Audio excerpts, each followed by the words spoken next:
ফরিদপুর ৪ আসনের সাবেক সংসদ সদস্য মুজিবুর রহমান চৌধুরী ওরফে নিক্সন চৌধুরীর স্ত্রী তারিন হোসেনের নামে গুলশানে থাকা একটি ফ্ল্যাট, গ্যারেজ ও কমন স্পেস ক্রয় করার আদেশ দিয়েছেন আদালত।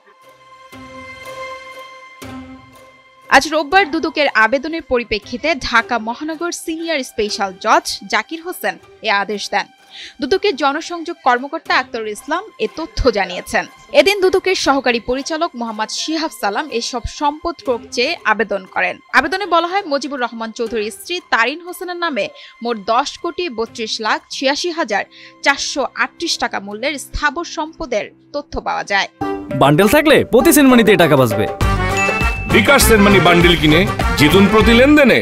তদন্তকালে জানা যায়, মুজিবুর রহমান চৌধুরী গুলশান আবাসিক এলাকায় অবস্থিত 10 কাঠা 3 ছত্রাক জমির ওপর নির্মিত দ্য সিরিনিটি নামে দুটি বেজমেন্ট সহ 13 তলা আবাসিক ভবনের 7ম তলার একটি গ্যারেজ ও কমন স্পেস সহ সর্বমোট 5,172 বর্গফুট আয়তনের ফ্ল্যাট ও অচিহ্নিত 170% জমি রয়েছে।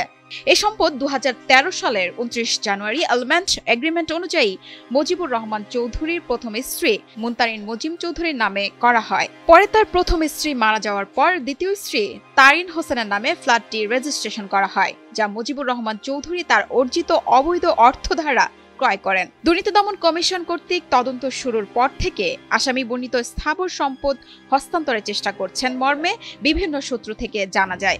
এজন্য বর্ণিত স্থাবর সম্পদ ক্রয় করার একান্ত প্রয়োজন।